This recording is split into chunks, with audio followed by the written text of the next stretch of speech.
There is a temptation that every one of us face. It is the temptation of shallow or temporary thinking. It's always funny that I hear the debates back and forth between philosophers, and I love philosophy. I very rarely understand it, but I love it. Besides, but I love reading it, and I love contemplating it. It's good exercise for the brain. But it's amazing to see the philosophers battle back and forth between something that's been going on since the very beginning of philosophy in the ancient Greek days, between Aristotle and Plato. And it's the difference between what was called the universals and the particulars.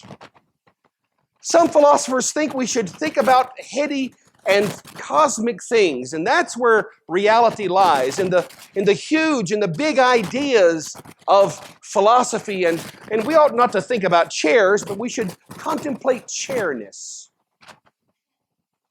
What is it? What is the essence of being chair? Not just these chairs. These are just chairs. But it's the chairness that we should think about. And then the other philosophers say, well, what are you fluffy-headed guys? You're all the time with your head in the clouds, and you're not really practical. No. Think about this chair. This chair here, it's got metal, it's made of cloth. That's what you ought to focus on. And in our lives, we vacillate between getting caught up in big ideas. I always love people who tell me, Father, I'm just really upset about the world scene. And I always kind of get a little tickled, like, yeah, how's that going for you? You able to change that at all? No. It fascinates me to see how our current culture has so politicized everything that everything is politics now. We have fallen into the foolish delusion. I'm going to really be plain, may I? It's just us. The foolish and childish delusion that everything we talk about somehow has some kind of political connection. And then the second it becomes political, everybody's picking sides. And I've watched as real friendships have been destroyed over this politicization of everything. To the point where one of the most popular books out today is a book that I can't wait to read. I'm really looking forward to it. I've actually mentioned it to you before, called The Benedict Option by Rod Dreher. And Dreher suggests that what we Christians ought to do is we ought to really work hard to really Christianize our homes, Christianize our kids, and Christianize our churches and our parishes so that we create a subculture that can protect against the darkness of a world that seems to have lost its mind. I want you to know that appeals to me. It appeals to me to encourage you to become so committed to your faith, so knowledgeable about your faith, so active and practicing your faith, that you actually create a, shall I say, bubble? No, I don't want to say that, but a protective lifestyle that helps your children navigate the insanity of a world that can't even figure out which bathroom to use. Do you realize that's how insane modern society has gotten? They don't know which bathroom to go to. Is everybody else as shocked about this as I am? 50 years ago, 20 years ago, if somebody would have said, you know what, we're really confused about which bathroom to go to, you'd have gone, you got a mirror?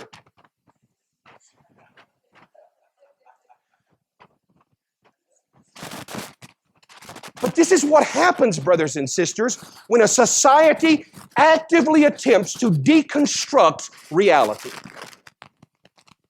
When a society loses its mind, goes into complete insanity, and deconstructs reality, this is what you're left with. And so the challenge becomes in our lives to do something that is extremely difficult for we humans, because we love the extremes. How many of you ever not wanting to get out of bed in the morning? You ever not want to do that? Bed so comfortable. Bed so nice. Yeah, I know. Bed so bed's so nice and warm and comfortable, and you're all cozy, and the alarm goes off, and you look at the alarm and you say, "You're of the devil. You're demon possessed. How dare you? Hush, leave me alone." It happens to us. We get comfortable where we are. And the hard work is always being able to hold two ideas at the same time. Yes, we should contemplate these big, because listen, folks, if you're Orthodox, you already know our theology is the biggest theology out there, guys. I'm telling you, Orthodox Christianity is normal Christianity. You understand me? This is normal Christianity. This is Christianity that asks great things of us and causes us to think great thoughts. And yet at the same time, Orthodox Christianity is normal Christianity because it also affects the way I live every day. This is the miracle and the genius of normal Orthodox Christianity, because it is both dealing with cosmic, huge ideas and everyday life. It touches both. And I'm going to even be bold to say this, that you are going to live a confused life until you find the way to be humble enough and brave enough to embrace this Orthodox way of life that allows you to do both. Contemplate great things and live every day like a purposeful Orthodox Christian. This is what's behind the Lord Jesus' frustration this morning in our gospel lesson. When Jesus is confronted with the man and his son, his son is trying to kill himself. His son is going through all kinds of really bad situations. He's throwing him in the fire, throws him in the water, foams at the mouth. The kid's having a bad time. And the dad brings this child to the disciples. The disciples can't help him. So they bring him to Jesus. "Lord, will you help me? If you can do anything." I love how Jesus reacts. "If I can." What's wrong with you, boy? That's my interpretation. If I can, everything's possible to him who believes. Everything's possible to him who believes. Did you hear that? Everything is possible to him who believes. But earlier, before that, when Jesus is confronted with this, he says, "O wicked and faithless generation, how long am I going to put up with you? Bring the boy to me." You see, ladies and gentlemen, the constant temptation of the perpetual infantile attitude of constantly having to relearn basic things over and over again in our lives is enslaving us to a perpetual spiritual kindergarten that never allows us to graduate to a life of faith and consistency. When your life is trapped by a lack of belief, when your life is enslaved by doubt, when your life is enslaved by the too small vision of what could be, when you say, "Oh, Father, that's impossible," when you say that, understand your soul has betrayed you as a person who has not yet grown up enough to become a person of faith. You are still a child. And God in the flesh expresses his frustration for our benefit, not for his benefit, for our benefit, so that we can see the futile foolishness of being gripped by a life that lacks faith. God invites us this morning to abandon the childish delusion of doubt, the childish delusion and slavery of doubt, for a lifestyle that says, "I know in whom I have believed. I recognize who this is that I worship. He is nothing less than God in the flesh, come to redeem the world." The gift of Great Lent, The gift of this season of the year is meant to violently attack those places in your life where you're still asleep to a lifestyle of faith and faithfulness. This great Lent is meant to violently assault those places in your life that you have allowed to be rocked to sleep by the delusion of mediocrity and smallness. This morning, we just say goodbye to the Feast of the Annunciation. Yesterday was March the 25th, the Feast of the Annunciation. It was the feast where an amazingly unbelievable word was spoken. A word that is an assault on belief and credulity. The uncreated God is going to make himself small enough to fit into the womb of a woman. By the way, just 9 months till Christmas. The uncreated God, the all-powerful God of heaven, is going to choose out of his freedom to empty himself of his strength and make himself weak.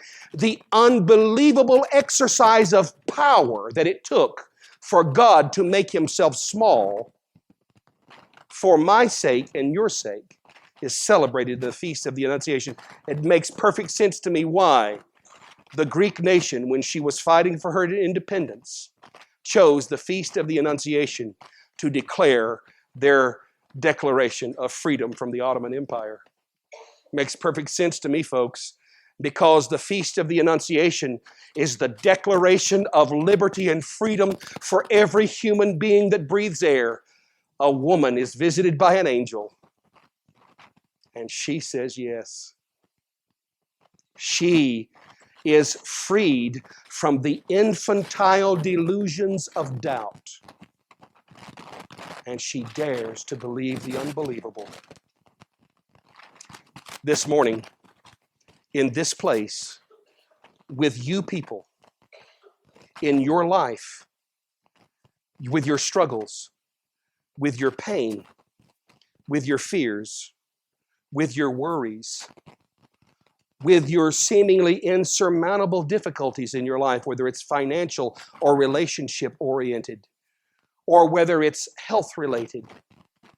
Regardless of what you're facing in your job or in your marriage or with your children, this morning, the unmistakable message of normal Orthodox Christianity is you are invited to become a person of faith. To believe what everything else says is impossible, and to dare to have the courage to live as a faithful believer in God. This is what you're offered this morning. What are you going through? Are you scared? Are you nervous? Are you worried? Is tax time coming up and you're not quite sure how to deal with the IRS? Is your marriage going through a bad time? Are you worried about your kids? Are you financially unconcerned? This morning, if your Orthodox Christianity doesn't touch you at those places, you're not paying attention. And you've been gripped by the delusion of a modern world that says faith is supposed to be over here in the corner, not at the center of your life. That is not Orthodox Christianity. Orthodox Christianity insists on being the very first thing you think about when you wake up and the last thing you think about before you go to sleep. This comprehensive faith is a faith that will free you from the delusion, the childish delusions of doubt, and set you free to be a person of confidence and peace. This is what's offered to you this morning. Will you please be like the Theotokos when someone brings you amazing news? Will you please follow her example?